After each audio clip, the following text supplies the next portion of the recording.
नमस्कार दोस्तों, कैसे हैं आप लोग। आज हम इस वीडियो में मॉडर्न हिस्ट्री स्टार्ट करेंगे। मॉडर्न हिस्ट्री के जो मेन इवेंट हैं, मतलब जो जहां से हमारा एग्जाम में क्वेश्चन बन सकता है, वो सारा कवर करेंगे। और थ्योरी की तरह, मतलब थ्योरी में क्या होता है ना, एक पढ़ते रहो ऐसे नहीं, एक थ्योरी को भी कहानी छोटी सी मतलब इस तरह से बताना ताकि वो भाई इजीली समझ में आ जाए। तो हम मॉडर्न हिस्ट्री को कहां से पढ़ेंगे? हम मॉडर्न हिस्ट्री को पढ़ेंगे जब से ये अंग्रेज और जो भी यूरोपियन कंट्री में से आए, सबसे पहले कौन आया वहां से लेके और 1947 तक। अब आपको लगेगा कि यार ये तो आए 1600 के आसपास थे, तो वो थोड़ी ना मॉडर्न हिस्ट्री होगी। देखो 1600 से अब आए हैं तो उस टाइम पे जो भी राजा रूल तो कर रहे हैं भाई इंडिया में, ठीक है, लेकिन इनका जो मेन दबदबा है, जैसे ब्रिटिश का मेन दबदबा कब से स्टार्ट हुआ, इन्होंने अपनी पहली फैक्ट्री नहीं, इन्होंने पहली जो अपनी ट्रेडिंग पोस्ट है, जहां ट्रेड करने के लिए भाई इन्होंने अपना ट्रेड करना, तो वहां पे इन्होंने अपनी पोस्ट बनाई। तो वो पोस्ट कब बनाई, फिर इन्होंने फैक्ट्री में कन्वर्ट किया उसको, फिर कैसे कैसे इन्होंने फोर्ट बनाए, ठीक है, इकोनॉमिकली, पॉलिटिकली और आर्मी से एडवांस कैसे हुए, ये सारी चीजें हम आगे पढ़ेंगे। कौन कौन से यूरोपियन सबसे पहले आए, सीरीज वाइज देखेंगे, ठीक है। ये जो क्रॉनिकल ऑर्डर होता है उसके हिसाब से देखेंगे, पहले कौन सी कंट्री से आए, फिर उसके बाद कौन सी कंट्री से आए। तो इनको फटाफट देख लेते हैं, स्टार्ट करते हैं भाई। European penetration and British conquest of India. तो सबसे पहले देखो थ्योरी पार्ट में क्या है। India's trade relation with Europe go back to the Asian days. देखो भैया, जरूरी नहीं है कि ये तब आए तभी ट्रेड स्टार्ट हुआ, नहीं। हमारा जो ट्रेड होता था वो यूरोप में एशियन टाइम से है। अब एशियन टाइम में आप करोगे यार ये आए तो अभी हैं, तो फिर एशियन टाइम से कैसे हो गया? भैया जो हमारा ट्रेड है, जो भी हमारा सामान होता था, ये जाता था कहाँ पे? अरब कंट्री लेके जाती थी। और अरब कंट्री जितने पैसे में लेके जाती यहाँ से, उससे डबल पैसे में, ट्रिपल पैसे में यूरोप को आगे सेंड करती थी। जैसे कि ईरान के थ्रू होते हुए, टर्की के थ्रू होते हुए यूरोप में जाता था। Carried on along several routes, different routes थे। उसके बाद trade was carried on mostly by Arab merchants and सेलियर्स।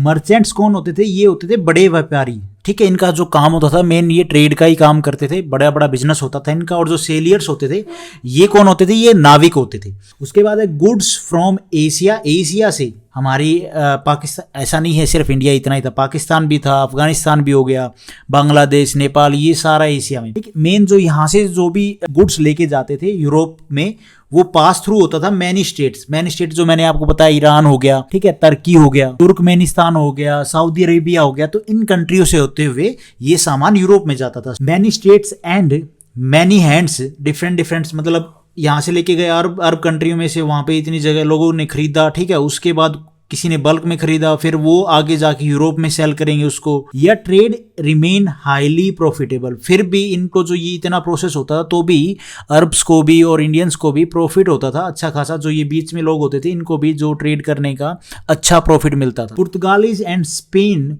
whose seamen sponsored and controlled by their government began a great era of geographical discoveries। अब सबसे पहले ये जो पुर्तगालीज और जो स्पेन वाले हैं ना, ये जो सीमैन थे, नाविक कह सकते हैं, मछुआरे कह सकते हैं, sponsored and control by there governments, इनको गवर्नमेंट के द्वारा स्पॉन्सर किया जाता था, इनको पैसे दिए जाते थे, फाइनेंस, इनको सपोर्ट किया जाता था फाइनेंशियली, और स्पॉन्सर्ड किया जाता था गवर्नमेंट के द्वारा। Began a great era of geographical discovery, ताकि ये डिफरेंट रूट फाइंड आउट कर सके। उसके बाद है जी इन 1492 में कोलंबस ऑफ स्पेन, अब यहाँ पे एंट्री हो जाती है इंडिया की तरफ आने वाले लोग।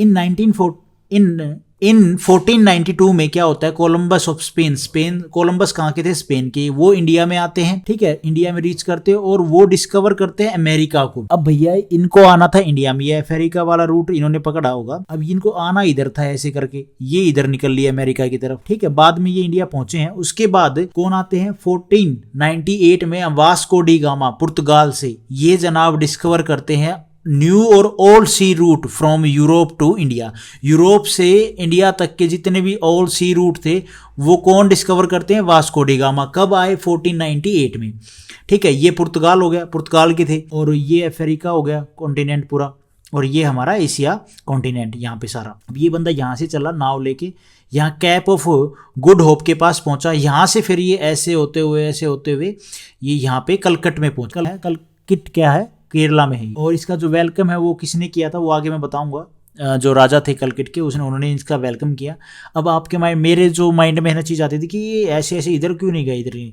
भैया ये जब चलते थे ना तो अपनी नाव को इस तरह से चलाते थे कि अगर इन केस कुछ होता भी है तो इनके पास लैंड वाला जो एरिया है वो जल्दी पहुंच सके। इधर चलेंगे तो मान लो कोई दिक्कत आ गई तो भैया इनको पहुंचने में दिक्कत आएगी, तो इसलिए इनको फूड भी मिल सके, अच्छा पानी भी मिल सके, तो ये साथ साथ में चलते थे कॉन्टिनेंट। उसके बाद है अफ्रीका। अफ्रीका में ये पहुंच के, अब ये तो चलो ठीक है इंडिया की बात, अब ये जनाब अफ्रीका में पहुंच तो जाते हैं, ये यहाँ पे तो आराम से पहुंच गए, कोई दिक्कत नहीं, जितने यूरोपियन है ये सारे पहुंच के क्या करते हैं देखो, middle of the 15th century, 15th century means 1400 से 1500 के बीच में, मिडल में मतलब 1450 के बीच में, 1450 ईयर, सेंचुरी ईयर के बीच में, मतलब सेंचुरी ईयर नहीं ईयर, 1450 ईस्वी में गोल्ड और every of Africa had attracted the foreigner. अब यहाँ पे ये लोग पहुंचे तो यहाँ पे अफ्रीका में इनको क्या मिला, गोल्ड मिला। आइवरी क्या होता है, ये जो हाथी के दांत होते हैं ना, इन्हीं को बोलते हैं। तो इन्होंने जब ये दीमक की तरह थी, जब एक बार किसी कंट्री के रिसोर्सेज के ऊपर इनकी नजर पड़ गई ना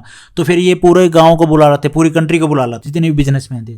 तो ये सारे यहाँ पे गोल्ड की तलाश में आए, हाथी के दांत लेके जाते थे। Of Africa had attracted the foreigner, और काफी सारे जो यूरोपियन कंट्री फिर अट्रैक्ट हो गई और वो सारे यहाँ पे अफ्रीका में आने लगे ट्रेड के लिए, गोल्ड और एवरी के लिए। Trade with Africa centred around the slave trade. अब ये ट्रेड तो कर रहे थे लेकिन इन्होंने देखा यहाँ पे गरीबी तो अच्छी खासी है, तो भैया ये स्लेव ट्रेड भी करने लगे। अब यहाँ पे इन्होंने अपनी कॉलोनी बना ली होगी, इनका दबदबा था, वेपन थे इनके पास, तो इन्होंने अपनी कॉलोनी बना के फिर इन्होंने दबदबा देखा, अपनी जो पॉलिटिकल पावर है वो इस हिसाब से वहां पे स्टैब्लिश करके स्लेव बनाने लगे, लोगों को लेके जाने लगे यूरोप में, और वहां पे जाके उनसे खेती करवाते थे और भी जो लो लेवल के काम थे वो करवाते थे। तो सिंपल सी बात है, स्लेव ट्रेड होने लगी। किस टाइम में, 1450 के आसपास ये चीजें होने लगी। In 16th century trade monopoly of Spain पुर्तगाल, later it was dominated by Dutch, French and British merchants. अब जो मर्चेंट्स मैंने आपको बता दिया, जो बड़े व्यापारी होते थे। अब भैया पहले जो ट्रेड की इनके पास मोनोपोली थी 16th सेंचुरी में, मतलब 1500 से 1600 तक जो ट्रेड की जो मोनोपोली थी, जो ज्यादा जिसका दबदबा था, वो किसका था, स्पेन और पुर्तगाल का था। लेकिन उसके बाद डोमिनेट किसने किया, डच आए और फ्रांस वाले आए और ब्रिटिश आए। इन्होंने सब ने मिलकर अफ्रीका को अच्छे से लूटा, अच्छे से। उसके बाद ये इंडिया की तरफ मुंह करते हैं, थे इंडिया में ऐसा नहीं है, लेकिन ये ज्यादा जो ट्रेड है उसके ऊपर फोकस करते हैं 1600 के आसपास इंडिया में। अफ्रीका में ये अच्छे धूमधाम मचा रहे हैं अभी 1600 से पहले, लेकिन 1600 पे क्या करते हैं, ये इंडिया की तरफ नजर करते हैं और फिर इंडिया में आगे क्या करते हैं देखते जाओ। सबसे पहले है chronological order of European arrival. अभी यूरोपियन जो कंट्री थी, इनका जो ऑर्डर है, कौन पहले आया, फिर कौन आया, फिर कौन आया, ठीक है, उसका एक ऑर्डर है। इस तरह से भी एग्जाम में पूछ लिया जाता सीधा। तो सबसे पहले आए पुर्तगीज, पुर्तगीज मीन्स पुर्तगाल से, ये आए 1498। उसके बाद आए डच, नीदरलैंड्स, ठीक है, डच को क्या बोलते हैं आज के टाइम में, नीदरलैंड्स, ये आए 1605 में। इंग्लिश यूके से, ब्रिटिश कब आए, 1608 में, कहते हैं 16, काफी अब बुक में देखोगे 1600 के आसपास, ठीक है। दानिश आए, डेनमार्क कंट्री है जो आज के टाइम में, वो आए 1616 में, और फ्रांस आया 1664 में। ये जो क्रोनिकल ऑर्डर है ये आप हमेशा याद रखो, बहुत इंपॉर्टेंट है। पुर्तगालीज मतलब पुर्तगाल, जहां से आई थिंक मेसी है ना, नीदरलैंड नहीं, मेसी नहीं है पुर्तगाल से, रोनाल्डो है। पुर्तगाल, नीदरलैंड, यूके, डेनमार्क और फ्रांस, ये क्रोनिकल ऑर्डर है। जो डेट है वो याद कर लो, 1498, 1605, 1608, 1616 और 1664। उसके बाद सबसे पहले हम पुर्तगालीज के बारे में जानते हैं। ये आए तो इन्होंने क्या क्या किया, थोड़ा बहुत है, ये बेसिक है। मेन ये वीडियो ऐसा नहीं है आपको सारी डिटेल में बताने के लिए, मैं सिर्फ आपको एक टच दे रहा हूँ कि कौन पहले आया, किस टाइम पीरियड में आया, थोड़ा सा अपनी लैंग्वेज में जितना मैंने पढ़ा है ये बुक से, जो विपिन चंद्रा की बुक है हिस्ट्री ऑफ मॉडर्न इंडिया, इससे थोड़ा सा पढ़ा, थोड़ा सा और नोट्स पढ़े, उनसे मैं आपको थोड़ा सा बताने की कोशिश कर रहा हूँ। तो अब देखो, Portuguese rule in India over 450 year तक इन्होंने रूल किया है भैया इंडिया में। सबसे पहले तो यही आए थे, लेकिन वो अलग बात है, इनका दबदबा कम रहा, ब्रिटिश का ज़्यादा हाईलाइट हुआ। इन्होंने, ब्रिटिश वालों ने, जो ब्रिटेन यूके वालों, इन्होंने ज़्यादा दबदबाई मचाई इंडिया में, ज़्यादा लूटा इंडिया को।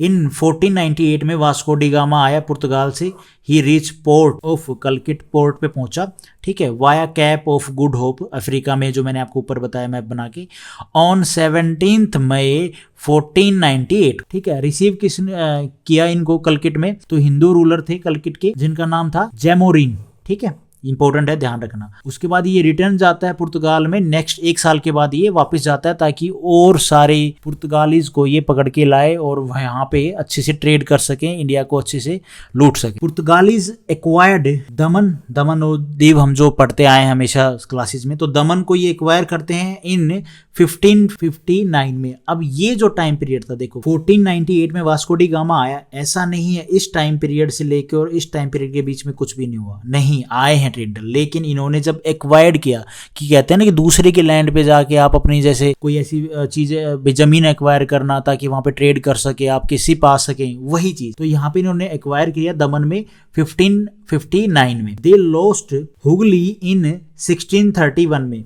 अब ये इन्होंने लॉस्ट कर दिया 1631 में हुगली को, during the region of Shahjahan. Shahjahan ने देखा कि भैया ये तो ज़्यादा ही आ गए हैं अभी और ये कब्जा कर रहे हैं, तो शाहजहां ने क्या किया, इनके जो ये है हुगली जो पोस्ट थी इसको हटा दिया, इस पर अटैक करके इनको भगा दिया। उस टाइम पे इन्होंने लॉस्ट कर दिया 1661 में, 1631 में। ये सारी डिटेल ना शाहजहां ने क्या किया, ये मुगल एम्पायर ने उस टाइम पे, ये हम पढ़ेंगे, ऐसा नहीं है ये पढ़ाऊंगा मैं, मतलब डिस्कस नहीं करेंगे। मैं कोई यूपीएससी लेवल का नहीं पढ़ा रहा हूँ, फिर भी कोशिश करूँगा कि हमें हिस्ट्री का हर एक पोर्शन थोड़ा सा सही से याद हो। तो ये जो मॉडर्न मिडिवल हिस्ट्री पढ़ेंगे ना, वहाँ पे भी मैं बताऊँगा शाहजहां के टाइम में क्या क्या हुआ, कौन किन्होंने, शाहजहां ने किस किस के ऊपर अटैक किया, वो सारी चीज़ें तब डिस्कस करेंगे। तब भी पुर्तगालीज का ये जो हुगली पे अटैक किया इन्होंने 1631 में, ये भी जिक्र आएगा। ऐसा नहीं है कि अभी थोड़ा बहुत बताया उसके बाद नहीं बताऊँगा, नहीं, हम डिटेल में पढ़ने की कोशिश। अभी सिर्फ इतना ध्यान रख लो कि शाहजहां के रीजन में हुगली से इनकी पोस्ट को उठा के फेंक दिया। इन 1662 में क्या होता है, Portuguese gave the island of Bombay to King Charles second. अब भैया पुर्तगालीज ने जो बॉम्बे, आइसलैंड ऑफ बॉम्बे पे जो इनका पोस्ट थी, इसको इन्होंने किंग चार्ल्स सेकंड को ऑफ इंग्लैंड, ये जो किंग थे इंग्लैंड के, इनको दहेज में दे दिया, क्योंकि फॉर मैरी ए पुर्तगालीज प्रिंसेस, इन्होंने मैं शादी की थी पुर्तगाल की जो प्रिंसेस थी उससे। तो इन्होंने क्या किया 1662 में हमारी धरती को एज ए गिफ्ट दहेज में किन को दे दिया, किंग चार्ल्स सेकंड को, इंग्लैंड के जो किंग थे। उसके बाद जी फर्स्ट पुर्तगालीज फैक्ट्री कहाँ पे बनाई गई, कलकट में, ठीक है, क्योंकि वास्को डी में वहाँ पे आया, सबसे पहले ये वहीं पे पहुंचे थे। तो इन्होंने अपनी जो पहली फैक्ट्री है, देखो फैक्ट्री का मतलब ऐसा नहीं इन्होंने कोई प्रोडक्शन स्टार्ट कर दी, सबसे पहले ये हर कोई जो भी आया वो ट्रेड के हिसाब से अपनी पोस्ट बना रहा था, ठीक है, उसको काफी बुक में फैक्ट्री बोला जा रहा है। उसके बाद इन्होंने यहाँ पे आसपास में क्या है किया, और लैंड एक्वायर करके फैक्ट्रियां बनाई, एक्चुअल जो फैक्ट्री जहाँ पे प्रोडक्शन हो सके। और ऐसा प्रोडक्शन नहीं कि जहाँ पे, मतलब ऐसी इस तरह का प्रोडक्शन कि जहाँ पे पैकिंग होती हो, और जो ऐसा काम है जो हाथों से होता, ऐसा नहीं, मशीन वर्क नहीं हो रहा था यहाँ पे इस टाइम पे। थोड़ा बहुत कोई होगा तो होगा, लेकिन ज्यादा नहीं था। उसके बाद जब ये सारे अच्छे खासे पैसे वाले हो गए ना, तब ये इंडस्ट्री लेके आए थे। अब फिर उसके बाद ये करने के बाद ना, इन्होंने अपने फोर्ट, जो पूरा एरिया है ना, उसको फोर्ट में कन्वर्ट करने लगे ताकि कोई रूलर आके अटैक ना करे, लोकल्स हैं वो अटैक ना करे। दमन रिमेन विद देम अंटिल 1961 तक। इन्होंने, पुर्तगालीज ने, ठीक है इनका दबदबा बेशक ब्रिटिश के आने से कम हो गया, वेस्ट इंडिया कंपनी के आने से कम हो गया वो, लेकिन इन्होंने दमन को 1661 तक नहीं छोड़ा था, अटैक करके हमने दमन वापस लिया था इनसे। उसके बाद 1500 ईस्वी में कौन आता है, 1500 में अनदर पुर्तगालीज पेड्रो अल्वेरा।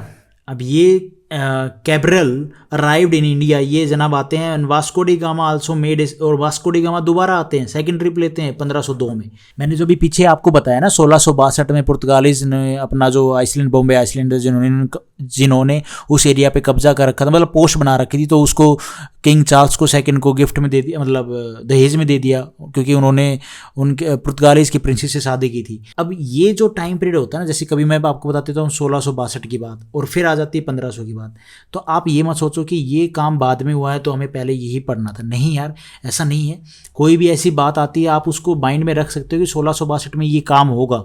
1500 ईस्वी में पुर्तगालीज ये जनाब आते हैं, ठीक है। उसके बाद सेकंड ट्रिप लेते हैं 1502 में वास्को डी गामा, और इस्टेब्लिश ट्रेडिंग सेटलमेंट इस्टेब्लिश करते हैं। ये आके, जो मैंने आपको पीछे बताया ना कि भी ऐसे ऐसे आके ये काम करते थे, तो ये फिर इस्टेब्लिश करते हैं जो ट्रेडिंग सेटलमेंट है कि भाई वहाँ पे अपना एरिया थोड़ा सा एक जगह दे दो भाई, जैसे एम्बेसी टाइप होती है ना वैसे भाई, ताकि हम भाई यहाँ से माल डील करके और फिर आगे भेज सकें। एट कलकट में इन्होंने जो ट्रेडिंग सेटलमेंट है वो की, एंड कोचिन एंड कैनानौर, ये कन्नौर जिसको बोलते हैं केरला में है, ठीक है, यहाँ पे इन्होंने अपनी जो ट्रेडिंग सेटलमेंट है वो की। First governor of Portuguese in India कौन थे, फ्रांसिस दी एल्मीडा, तो नाम ध्यान रखना इसका, फ्रांसिस दी एल्मीडा। उसके बाद 1502 में कोचिन में वाज द इनिशियल कैपिटल बनी इनकी। 1502 में जो कोचिन है वो इनकी इनिशियल कैपिटल बनी पुर्तगालीज की। और 1509 में ये क्या करते हैं, एफोंसो दी, इनका नाम थोड़ा देख लेना आप, ये गवर्नर बनते हैं पुर्तगालीज की तरफ से, यहाँ पे इनको गवर्नर बनाया जाता है। 1510 में ये जनाब कैप्चर कर लेते हैं गोवा को from the ruler of, Bijapur के रूलर से ये जनाब अटैक करके, क्योंकि उस टाइम पे रूलर्स जो छोटे होते थे वो सोचते थे क्या इतना वेपन से वो लेस नहीं होते थे, जैसे दिल्ली पावरफुल थी वैसे नहीं होते थे, ठीक है। बीजापुर के जो राजा थे वहाँ गोवा के, उनको ये कैप्चर कर लेते हैं 1510 में, ये डेट ध्यान रखना आप। During the region of Sikandar Lodi, और दिल्ली पे कौन बैठा है, Sikandar Lodi. And Goa become the capital of Portuguese, और फिर बनती है गोवा इनकी कैपिटल पुर्तगालीज की। पहले क्या थी, कोचिन। उसके बाद जी establish their dominance over the entire Asian coast पे, ये पुर्तगालीज क्या करते हैं, डोमिनेट करते हैं, कब्जा कर लेते हैं, वही इनकी पावर रहती है, डोमिनेट करते हैं वहाँ पे entire coast of Asian coast पे। फ्रॉम कहाँ से, from Hormuz in the Persian Gulf of Malacca in Malaya Thailand, ठीक है, और इंडोनेशिया। अब जब आप मैप पे देखोगे ना, ये जो भी सारा है यहाँ से लेके और यहाँ तक इंडोनेशिया तक, ये जो भी सारा है एरिया, ये सारा एशिया में ही आता है भाई, आज भी एशिया में ही आता है। ऐसा नहीं का ये भी आप सोचो कि वो अरब कंट्री हो गई, जैसे मतलब ये जो पर्शियन गल्फ वाले जो चीज़ें, नहीं, ये सारा एशिया में ही आता है। तो ये सब पे इनका dominance. At the time of the death of Afonso दी, ये पुर्तगाल के जो ये गवर्नर थे, इनकी डेथ पे क्या होता है, Portuguese were the strongest naval power. और इस टाइम पे जब इनकी डेथ होती है ये जो गवर्नर की, तो उस टाइम पे पुर्तगालीज की स्ट्रॉन्गेस्ट नेवल पावर थी, ठीक है। इनके पास शिप्स अच्छे खासे थे, ऐसा नहीं उनमें वेपन नहीं थे, वेपन भी थे। Portuguese power decline in India कब डिक्लाइन होती है, by the end of the 16th century में इनकी पावर जो है वो डिक्लाइन होने लग जाती है। 16th सेंचुरी कब होगी, 1500 से 16 तक। And they lost all their acquire territory, ये अपनी जो भी टेरिटरी इन्होंने एक्वायर की थी वो ये लॉस कर देते हैं, एक्सेप्ट सिर्फ इनके पास 3 बस्ती हैं, दमन, दीव और गोवा। अब इन्होंने कंट्रीब्यूशन क्या किया इंडिया में, दे ब्रोट टबैको कल्टीवेशन, अब ये तंबाकू का, नशे का ये व्यापार लेके, मतलब इन्होंने यहाँ पे कल्टीवेशन खेती करनी स्टार्ट करवा दी। Establish the first printing press at Goa, हाँ ये ठीक है, प्रिंटिंग प्रेस है इन्होंने इस्टेब्लिश की गोवा में 1556 में। और भी काफ़ी चीज़ें हैं जो डिटेल में हम पढ़ सकते हैं, वो फिर धीरे धीरे आगे जैसे कहीं ना कहीं आती रहेंगी बातें, फिर हम करेंगे अच्छे से, ठीक है। मेन आप ये ध्यान रख लो कि भाई किस डेट को कौन आया, क्रॉनिकल जो ऑर्डर है उसके हिसाब से कौन सा यूरोपियन कंट्री पहले आई फिर कौन आई। ज़्यादा जो मतलब हाईलाइट में है वो ब्रिटेन वाले हैं, जी ब्रिटिश वाले हैं, ब्रिटिश जो है ईस्ट इंडिया कंपनी, ये ज़्यादा हाईलाइट में। उसके बाद है डच मतलब आज के टाइम पे नीदरलैंड। तो Dutch east India company was establish, इनको इस्टेब्लिश किया गया 1602 में। अंडर में आप इनका नाम देख लो, ये थोड़ा सा नाम अजीब सही है बट कोई बात नहीं, ठीक है। इनके नाम के अंडर में जो डच ईस्ट इंडिया कंपनी है उसको इस्टेब्लिश किया गया। डच सेटअप फर्स्ट फैक्ट्री इन्होंने अपनी सेटअप कहाँ पे की, आके मुसलीपट्टनम में इन आंध्र प्रदेश में। 1605 में इन्होंने पहली फैक्ट्री है उसको इस्टेब्लिश किया, कह सकते हो पोस्ट को। उसके बाद ट्रेडिंग जो डिपोट्स थे, सेकेंड इन्होंने सूरत में 1616 में, थर्ड इन्होंने नागापट्टिनम में, ठीक है, इन्होंने इस्टेब्लिश की। बाकी उसके बाद में इन्होंने गुजरात में भी किया, कोचिन केरला में भी किया, चिनुसुरु बंगाल में भी किया, पटना, बिहार, आगरा, तमिलनाडु में इन्होंने अपनी बाद में अपनी जो भी पोस्टें हैं वो इस्टेब्लिश की, अपनी जो फैक्ट्री हैं वो इस्टेब्लिश की। और क्या करते हैं ये 1700 सेंचुरी में, मतलब 1600 से 1700 तक, 1600 से 1700 दे वॉन ओवर द पुर्तगालीज, ठीक है, उनके ऊपर कब लड़ाई करके ये जीतते हैं, won over Portuguese and emerge the most dominant power in European trade in the east, और डोमिनेंट पावर बन जाते हैं ट्रेड के केस में, कहाँ पे, ईस्ट में। उसके बाद है जी 1600 ते ईस्ट मतलब अपना जो एरिया है ये वाला एशिया, मतलब अपना इंडिया हो गया, बांग्लादेश, श्रीलंका, ठीक है, और भाई पाकिस्तान, अफगानिस्तान, ये वाला ये इस ईस्ट हो गया ना, ये सारा ईस्ट हो गया, और ये हो गया वेस्ट। ये वेस्टर्न कंट्री तो बोलते हैं इनको, और क्या बोलते हैं।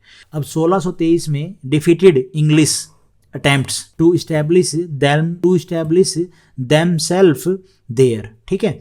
उसके बाद जी इंग्लिश के साथ भी अटैक करते हैं, लेकिन ये एक दो बार इतना जीतते नहीं हैं, एक बार ही जीतते हैं, फिर ये हार जाते हैं। स्टार्टिंग ये वाले मैं नहीं बोल रहा हूँ, उससे पहले भी, लेकिन ये हार जाते हैं।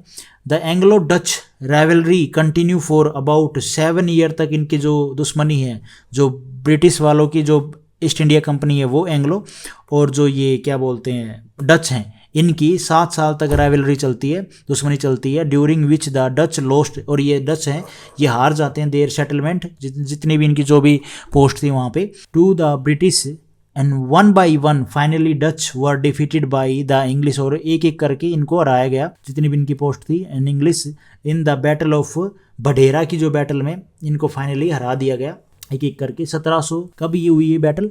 1759 में। ये इंपॉर्टेंट है। अब आपको लगेगा इतनी आगे आ गए हम 1700, अरे भैया बीच टाइम में ये सब अपने लठ बजाते रहे, इनका अपना अपना चलता रहा, ट्रेड भी चल रहा था, ठीक है, अपनी अपनी स्टैब्लिशमेंट कहाँ कहाँ करनी है ये भी चल रही थी, कभी इंग्लिश इनके ऊपर अटैक करते, कभी ये करते, जो पावर रहता वो करता, लेकिन इन द लास्ट डच हार गए, ठीक है। 7 साल तक इनकी ये क्लेश चलते रहे, और डच हारने के बाद क्या है, उनकी जितनी भी पोस्ट थी उनके ऊपर अंग्रेजों ने अच्छा खासा अपना कब्जा कर लिया, और जो बैटल, जो मेन बैटल जो हाईलाइट हुई इनकी वो थी बैटल ऑफ बढेरा, और ये कब हुई बैटल? 1759 में। उसके बाद आते हैं भैया ये अंग्रेज आते हैं। देखो मैं साथ में ऐसा नहीं कि सिर्फ वो आया, उसके साथ में थोड़ा बहुत ये भी टच दे रहा हूँ कि इन्होंने क्या क्या किया थोड़ा बहुत, ठीक है, तो उससे आपको एक आइडिया हो जाएगा इन्होंने ये चीज़ की। अब ये मैंने आपको बता दिया अंग्रेजों ब्रिटिश के ईस्ट इंडिया कंपनी के बीच में और ये इनके बीच में ऐसे ऐसे ये थोड़ी थोड़ी राइवलरी चल के ऐसे इन्होंने अपने इस्टेब्लिश किया। हम मेन तो हमारा जो आज का टॉपिक मेन वही है कि कौन पहले आया, फिर कौन आया। उसके बाद आते हैं भैया ये ब्रिटिश। ये आते तो पहले ट्रेडर के रूप में ही है, बाद में ये अपना इनको दिखता है कि हाँ अपना दिमाग लगा के कि इंडिया को अच्छे से कैसे लूटा जाए, कैसे कब्जा किया जाए, अपनी कॉलोनी कैसे बनाई जाए। अब देखो इन्होंने क्या है, द इंग्लिश एसोसिएशन और company to trade with the East was formed in 1599 में, ठीक है। इंग्लिश एसोसिएशन और कंपनी के जो ट्रेड है वो ईस्ट से फॉर्म कब किया गया, मतलब इस कंपनी को भाई ट्रेड करने के लिए ईस्ट से 1599 में इस्टेब्लिश किया गया, under the auspices of a group of merchant. एक मर्चेंट था, मतलब मर्चेंट नहीं, एक ग्रुप था मर्चेंट्स का, बड़े व्यापारियों का, जिसको बोला गया द मर्चेंट्स एडवेंचर्स, ठीक है, ये इंपॉर्टेंट है। अब इस ग्रुप को बोला गया कि भैया आप जाओ इससे ट्रेड करो, कब? 1599 में। The company was given a royal charter and the exclusive privilege to trade in the East by Queen Elizabeth on 31 December 1600 में। क्वीन एलिजाबेथ ने इन मर्चेंट्स को, इस ग्रुप को बोल दिया कि जाओ भैया, ठीक है, रॉयल चार्टर के अंडर में, और आपको ये जो प्रिविलेज है ये दी जाती है ट्रेड के लिए, आप ये काम कर सकते हो। 1609 में क्या होता है भैया, ये देखो ऐसा नहीं है कि हमने वहाँ 1600 पुर्तगालीज आ गए, वो वहाँ भी बात कर ली, ठीक है, डेनिस आ गए, ऐसा डच आ गए उस टाइम पे, तो हमने उनकी बात कर ली, तो भैया उन्हीं के साथ साथ में तो बात कर रहे हैं ना। उसके बाद ये मतलब क्या है ना, वो आगे तो उन्होंने अपने आगे जो भी काम करने थे वो किए, लेकिन उनके साथ साथ फिर जब जिस टाइम पे वो आए उसी टाइम के आसपास ये जनाब भी आ गए, अंग्रेज भी, ब्रिटिश भी, ईस्ट इंडिया कंपनी के भी ट्रेड कर रहे थे। लेकिन इन सब के बीच में क्लेश कब स्टार्ट होने हुए, जब इनको लगा कि कोई ना कोई अपनी डोमिनेंस तो दिखानी पड़ेगी, क्योंकि जो पुर्तगालीज थे और जो ये डच थे, इनकी नेवल जो पावर थी ना वो अच्छी खासी थी, और जो अंग्रेजों की, ब्रिटेन वालों की इतनी नहीं थी, यूके वालों की। तो इसलिए इसको खत्म करने के लिए इन्होंने धीरे धीरे अपने काम किए, धीरे धीरे अपने आप को मजबूत किया। Captain Williams Hawkins arrived at the court of, ये 1609 में जो कैप्टन विलियम हॉकिंस हैं ये पहुंचते हैं court of Mughal emperor Jahangir की कोर्ट में, ठीक है, टू सीक परमिशन लेने के लिए to establish an English trading centre at उसकी सूरत में। अब सूरत में क्यों और भी हैं भैया, लेकिन क्या है, इस सूरत में ये जाते हैं और ये कहते हैं हमें परमिशन दे दो ताकि हम अपने इस्टेब्लिश कर सकें जो ट्रेडिंग पोस्ट है वो। But it was refuse by the emperor due to pressure from the Portuguese. लेकिन पुर्तगालीज ने भी तो वही वहाँ पे वो ट्रेड तो कर रहे हैं ना, उनका तो दबदबा अच्छा है, नेवल पावर भी है, लेकिन पुर्तगालीज क्या है, अच्छा खासा पैसा देते हैं एम्परर को। तो इन्होंने बोला कि भैया आप इस चीज़ को रिफ्यूज कर दें, उनको परमिशन ना दें। उनके प्रेशर में आके इन्होंने मुगल एम्परर जो है जहांगीर, इन्होंने मना कर दिया। लेटर 1612 में क्या होता है, Jahangir permitted the East India Company to set up a factory at Surat. लेकिन 1612 में जहांगीर बोलता है ठीक है, परमिशन दे देता है कि भाई कर लो, अपनी स्टैब्लिश करनी है अपनी कंपनी की फैक्ट्री की, आप सूरत में अपनी जो पोस्ट है ट्रेडिंग पोस्ट वो आप अपने सेट कर लो भाई। इनको परमिशन कब मिल गई, 1612 में। 1615 में क्या होता है, सर थॉमस रॉय केम। अब ये सर थॉमस रॉय आते हैं, इनके जो नेक्स्ट मतलब उस टाइम पे भाई ऐसा तो नहीं, इनके भी हेड होते थे जब ये कंपनी चला रहे थे, जो ट्रेड के लिए इनकी पोस्ट थी तो वहाँ पे भी इनके हेड बनते थे ना। तो फिर आते हैं सर थॉमस रॉय। अब इनके ऊपर ये जो अंग्रेज आए ना, इनके ऊपर भी हम बात करेंगे कि ये कौन था, इनका क्या क्या काम रहा है, इन्होंने क्या किया, ये सारी चीज़ें पढ़ेंगे बाद में आगे, जब मॉडर्न हिस्ट्री को हम आगे कंटिन्यू करेंगे। तो ये जनाब आते हैं, केम टू मुगल कोर्ट में आते हैं ये as a ambassador of James one के एम्बेसडर बन के, ठीक है। द किंग ऑफ इंग्लैंड, ये किंग जेम्स वन क्या है, इंग्लैंड के किंग है ना, तो एम्बेसडर बन के आते हैं। जैसे आजकल हमारे, जैसे आज के टाइम में एस जयशंकर साहब हमारे, या जो भी एम्बेसडर हैं किसी किसी, ये तो चलो फॉरेन मिनिस्टर हो गए, जैसे कि एम्बेसडर है ना दूसरी दूसरी कंट्रियों में, वैसे ही। And succeed in getting an imperial farman to trade and establish factories in different part of India में। और ये लेके आते हैं, अच्छा खासा पैकेज लेके आए होंगे कि भाई हम इतना आपको प्रॉफिट देंगे, काफ़ी चीज़ें होती हैं, यहाँ हिस्ट्री में ऐसे लिखते नहीं है, काफ़ी चीज़ें होंगी काफ़ी इनको देने के लिए कि भाई हम ये आपको सारी चीज़ें देंगे, इतना पैसा देंगे। और ये लो के हिसाब से आप हमें अलग अलग जो डिफरेंट पार्ट है इंडिया के, भाई जहाँ पे और भी जो पुर्तगालीज हैं, डच हैं, इन्होंने अपनी इस्टेब्लिश कर रखी फैक्ट्री, वैसे ही हम भी करना चाहते हैं। 1619 में इस्टेब्लिश फैक्ट्री एट कहाँ पे फिर ये फैक्ट्री जो है अपनी पोस्ट है वो इस्टेब्लिश करते हैं, आगरा में, अहमदाबाद में, बड़ौदा में, बरोच में। First factory was built at Surat में बनाई गई थी 1608 में। काफ़ी बुक्स में आप देखोगे 1623 में भी नजर आएगी। इन लोगों ने भाई अपनी जो भी फैक्ट्री है वो इस्टेब्लिश तो कर ली। अब ये क्या कर रहे हैं ना, परमिशन लेके सबसे पहले ये, अब इनका टाइम चल रहा है, ये टाइम में क्या कर रहे हैं, देख रहे हैं सारी पॉलिटिकल पावर, समझ रहे हैं कि इंडिया में किस तरह के रूलर हैं, उनकी मेंटलिटी कैसी है, इकोनॉमिकली वो क्या कर रहे हैं, डिफेंस के सेक्टर में क्या कर रहे हैं। उस हिसाब से ये क्या करते हैं, अपने हिसाब से काम करने की सोचते हैं कि किस हिसाब से भाई एक कॉलोनी के रूप में हम उस एरिया को बना दें। जैसे आज के टाइम में आप देखते हो पाकिस्तान में चाइना, श्रीलंका में देख लो, जैसे श्रीलंका में चाइना क्या करता है, पाकिस्तान में भी करता है। श्रीलंका में क्या है, श्रीलंका के भाई पहले तो अच्छा खासा पैसा दे दिया, उसके बाद भाई ऐसी कंडीशन रख दी, और फिर वहाँ का जो एरिया है, श्रीलंका के कुछ पोर्ट्स हैं, जो इम्पोर्टेंट जगह हैं जहाँ पे अच्छा खासा इकोनॉमिक एक्टिविटी होती है, तो वहाँ पे क्या चाइना कब्जा कर लेता है और फिर प्रॉफिट कमाता है। वैसे ही ये सब कर रहे थे। ये सब क्या कर रहे थे, पोर्ट जो भी कोस्टल एरिया के साथ में जो भी एरिया था, जैसे जहाँ इन्होंने अपनी फैक्ट्रियाँ बनाई थी, वहाँ पे अब ये धीरे धीरे क्या कर रहे थे कि भाई उस एरिया को बड़ा करके एज ए फोर्ट में कन्वर्ट कर रहे थे, ताकि वहाँ पे फोर्ट में क्या क्या उसकी, वो फैक्ट्री का काम तो हो ही रहा है, ट्रेडिंग का काम हो रहा है, लेकिन वहाँ पे वो अपना डिफेंस भी तैयार कर सकें, ठीक है। और भी जो एक्टिविटी है कुछ करना है भाई स्टे का, और जो भी लॉ वगैरह है वो उस एरिया में अपने हिसाब से ये मेंटेन करें, ताकि वहाँ पे इंडियंस के जो नॉर्मल इंडियंस हैं उनको आने की परमिशन ना हो। दूसरा ये, अगर इंडियंस वहाँ पे जो नॉर्मल पब्लिक रह रही है, वो उसको क्या होता था, ये अगर कुछ दिक्कत लगती तो वो डायरेक्ट अटैक कर देते थे इनके ऊपर। तो इस चक्कर में भी ये अपने आप को मजबूत करने के लिए फोर्टिफाइड करने लगे फैक्ट्रीज को। तो इन्होंने क्या किया, 1639 में मद्रास फ्रॉम राजा ऑफ, मद्रास के जो राजा थे, raja of Chandragiri, with permission, इनके परमिशन लेके ये बिल्ड करते हैं, to built a fortified factory which was named, जिसको नाम दिया गया फोर्ट सेंट जॉर्ज। तो ये इंपॉर्टेंट क्वेश्चन है, ये एग्जाम में आता है। तो कब हुआ ये, 1639 में। किसकी परमिशन लेके, राजा चंद्रागिरी की। और इस फोर्ट का नाम क्या था, इसका नाम था फोर्ट सेंट जॉर्ज। तो ऐसे ही ये सारे आगे और भी काम करते हैं। देखो 1639 से को 22 अगस्त 1639 को इंग्लिश ऑफिशियल जो फ्रांसिस डे है वो मनाते हैं। Obtain a grant of 3 mile long strip of land, मतलब 3 माइल तक जो लैंड है वो एक स्ट्रिप बनाते हैं, एक एरिया कवर कर लेते हैं, for east India company from the local ruler से परमिशन लेके। और लोकल रूलर कौन थे, धामरला वेंकटाद्रि नायका ऑफ वांडीवास, ये वांडीवास के जो रूलर थे इनसे। अब ये परमिशन लेके क्या कर रहे हैं, ये जैसे फोर्ट, तो यहाँ का 3 माइल का डिस्टेंस लेके इसको फिर एक बाउंड्री बना दी, ठीक है, एक लॉन्ग स्ट्रिप ऑफ लैंड। तो ये सारा एरिया इनका हो गया। अब यहाँ पे क्या है, जो लोकल पब्लिक है वो तो नहीं आ पा रही ना, इनको देखने क्या एक्टिविटी कर रहे हैं। यहाँ पे ये अपना भाई डिफेंस का कर लो, फैक्ट्री का कर लो, कुछ भी लीगल है वो कर लो, अपने हिसाब से लो, इस एरिया में चलेंगे वो चीज़ें। एक मतलब ऐसा उस दूसरे की कंट्री पे जाके अपना जो कल्चर है उसको इस्टेब्लिश करने की कोशिश करने में इसी तरह की कॉलोनियाँ बनाई जाती हैं, जहाँ अपने ही लोग, मतलब वहाँ पे जो भी अपने, जहाँ पे वो अपना जो कल्चर है वो रख सकें, अपनी जैसे भी वो रहते हैं अपनी कंट्री में, वैसे ही वो उस एरिया को वैसा जोन बना सके, तो यही इंग्लिश कर रहे थे, यही जो ब्रिटिश है ईस्ट इंडिया कंपनी है वो ही कर रही थी। अब ईस्ट इंडिया कंपनी पहले क्या ट्रेडिंग कंपनी थी, उसके बाद इसने सारा अपना रूप दिखाया है भाई, धीरे धीरे वेपनाइज किया है। उसके बाद ये बहुत डिटेल में है यार, ये मैं कुछ भी नहीं बता रहा हूँ आपको बहुत। अगर आप किसी और टीचर का आप देखोगे ना, जो बड़े टीचर हैं आप उनको देखना, उन्होंने भाई अपने जीवन में अच्छा खासा पढ़ के तब वो बता रहे हैं। मैं तो क्या है आपकी तरह स्टूडेंट ही हूँ यार, बट फिर भी मैं यूँ है अपने नोट्स हैं, ठीक है, शेयर कर रहे हैं आपसे। उसके बाद this fort is also cold white town. अब जो इन्होंने ये अपना फोर्ट और ये 3 माइल का जो डिस्टेंस कवर कर लिया, इसको ये बोलते थे व्हाइट टाउन। व्हाइट टाउन कैसे कि भैया सारे तो एक तो अंग्रेज रह रहे हैं, डेवलप्ड कर रहे हैं अपना, अच्छा खासा रोड है, अच्छे से इसकी इनकी अपनी सोसाइटी है, इसलिए व्हाइट टाउन बोलते थे।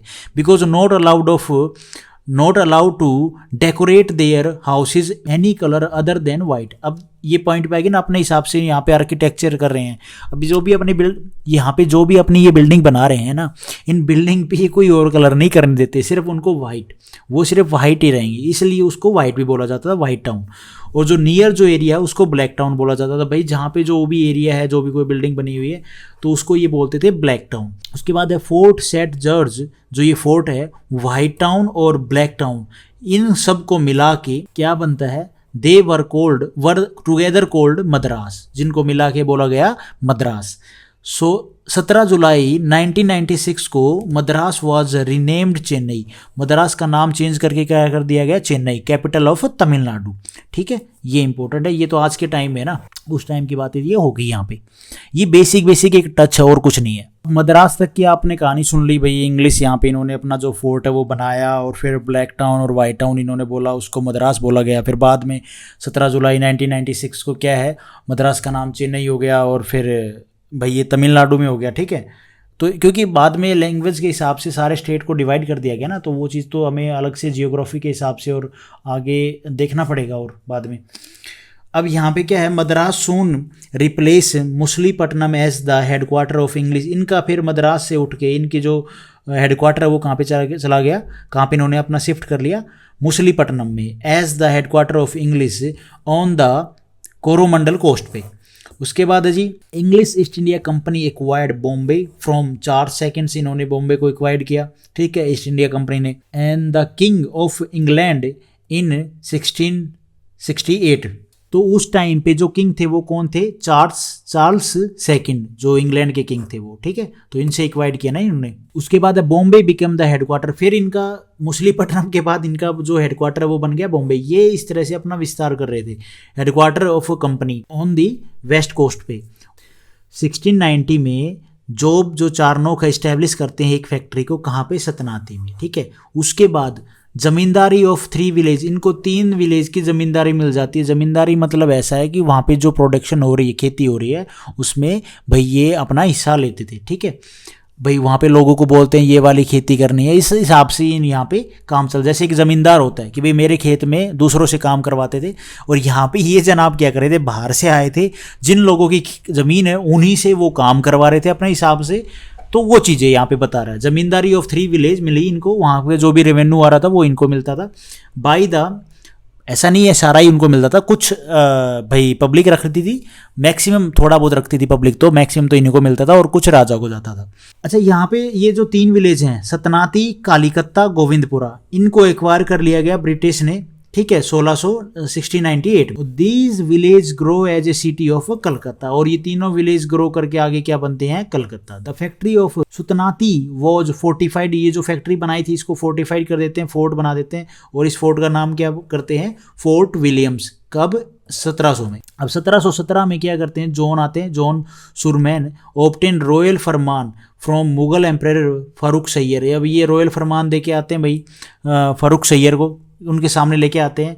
This Farman is also cold Magna carta. सबसे इंपॉर्टेंट, मैग्ना कार्टा क्या था, इसको हम डिटेल में पढ़ेंगे किसी और वीडियो में, कि मैग्ना कार्टा है क्या actually cheese of the British rule.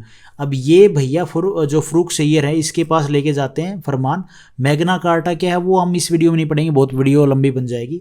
Of the British rule in India as it gave large concession to the company. यानी यहाँ तक आपको ब्रिटिश हैं वो क्या कर रहे हैं, 1717 तक पहुँच गए हम।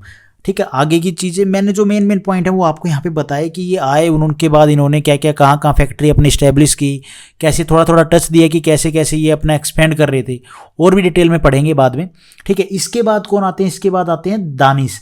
अब दानिश कौन सी कंट्री है, उस टाइम पे इसको दानिश बोलते थे, अब कौन सी कंट्री है आज के टाइम में, डेनमार्क। हम फिलहाल इस वीडियो में कोई डिटेल में नहीं पढ़ रहे हैं, हम सिर्फ ये देख रहे हैं कौन कौन इंडिया में जो यूरोपियन कंट्री में से जो कंट्री हैं वो कौन कौन सबसे पहले आए, फिर कौन आए, फिर कौन आए। अब दानिश आए Denmark. Danish arrived in India in 1616 में ये आए, थोड़े लेट आए ये। दे स्टैब्लिश सेटलमेंट एट तरिनकुएबर, तमिलनाडु में है ये। इन 1620 में इन्होंने अपनी इस्टेब्लिश की सेटलमेंट कह लो, जो ट्रेडिंग पोस्ट है वो, और कहाँ पे करी, और सेरामपुर बंगाल में 1676 में। ये फिर काफ़ी टाइम बाद इन्होंने अपनी इस्टेब्लिश की settlement. And Serampore was their headquarter, और फिर इन्होंने अपना हेडक्वार्टर कहाँ बनाया, सेरामपुर में।